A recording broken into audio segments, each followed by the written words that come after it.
If you watch us, you know I am fond of Dan Le Batard and the Le Batard Show. Recently, they spoke out on being too political, and I think it's worthy that we all take it in. The thing about the risking of losing fans that the criticism neglects is that it was a conscious choice. I understood some of the sacrifice we were making when we were making it, some of it, not all of it. And one of the choices that everyone around here has heard me say is I wanted these microphones to be free right now, as Morning Joe can't do its show on Monday, or The Daily Show can't do their show on Monday, or Jon Stewart, someone as powerful as Jon Stewart, can't do the stuff he was doing for Apple because the corporations are in charge. That is powerful stuff.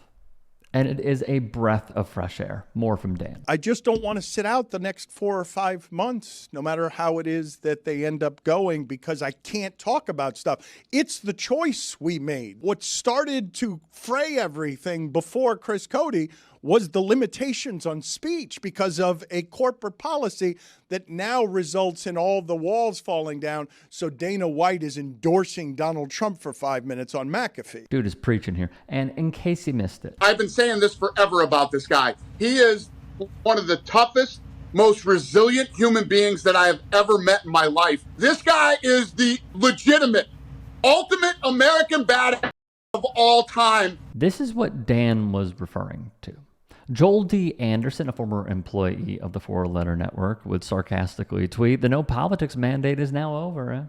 He'd add, "Where was this when I was getting called on vacation to not tweet about Roseanne's show being canceled?" Anderson would write for Slate, just in case you missed it, about a meeting a few years back with top ESPN talent. What ESPN, he would write, was asking us to do was pretend that criticizing Trump's Muslim ban on Twitter was politics, while his appearance at the annual Army-Navy game to toss the coin was just part of college football's pageantry. The hypocrisy, just like the more recent move to let white celebrities go off about vaccines, was mostly a cover for something else more dispiriting. Anderson would tell that story about Roseanne Barr when she posted a very racist tweet. Anderson, while on vacay, got a call from his editor imploring him to shut it. Quote, "I knew how to keep most of my opinions out of print, but I didn't want to be constantly monitored like an overactive schoolboy." Continuing on in his article, he'd say, "I can see that none of the panic that day was ever really about propriety." Now, McAfee can cuss during the day. Aaron Rodgers can posture publicly on the network for a debate about vaccines with Dr. Anthony Fauci. And Stephen A. Smith can push the presidential candidacy of his friend at the time, Chris Christie, and he continues to do this. If ESPN was truly trying to strip the politics out of its programming, it failed, but that was never truly the point. More from Dan. I do believe that what is presently happening is that there are a lot of people in the American voting public who are a combination of scared and angry. And so that combination of things often leads to violence. And so things are about to escalate here. I will remind you, if you've been with us through the 3.5 years, okay, because the day after we left ESPN, the insurrection happened. And I was paying, in a panic, $1,000 a day for a security guard. What was happened in the RNC feels like super normal. You have to remind yourself that there are these visible cues, like people have bandages on their ear in a support of Donald Trump because someone tried to take his life, and this is not normal. Like, would it have felt normal if the bullet was closer?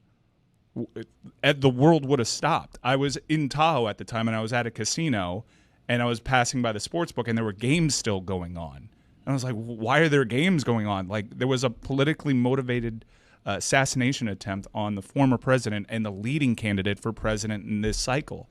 This should not feel normal. I don't want to do the show anymore was one of my thoughts that was going by my head at the time. And yet here I am trying to make it through the day as I normally could. And I can't.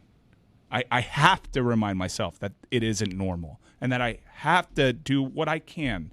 But I also realize the need to do it in a different manner now. Well put from Ruiz. Lastly, from Le Batard. There have been fans lost, but I would make the argument that standing for something in this particular climate has also made us gain fans and gain the strength of fans that we already have. But I totally understand your objection if that's not what you want from a sports show. I hope you understand my objection that at 55 years old, I'm not going to spend all my time talking about Davante Adams.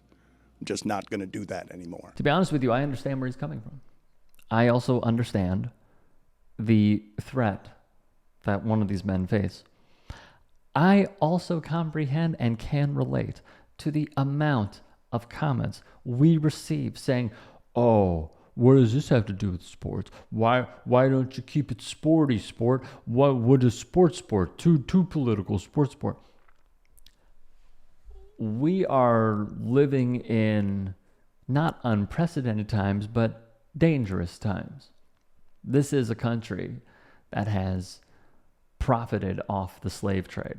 This is a country that massacred the indigenous. It's not unprecedented. It's just dangerous once again. So I hate hearing we're living in unprecedented times.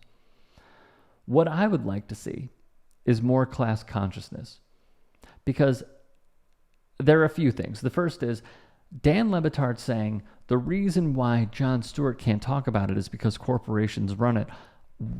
Why is this not only a known thing, but one that unites us as the working class?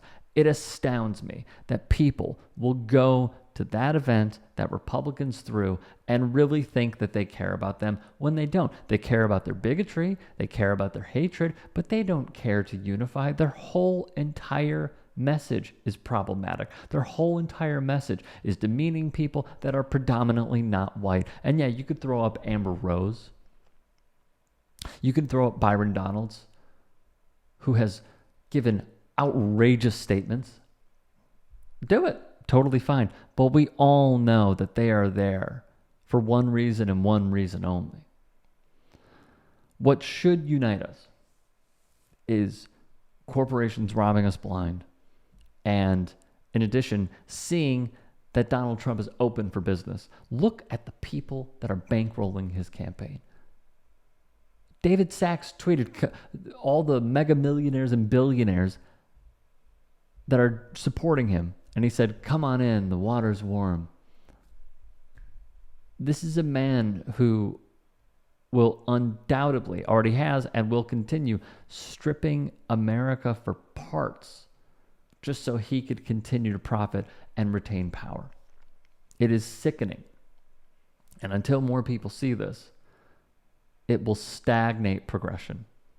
It sucks, but it's where we are today. What should unite us is the top 1% against all of us.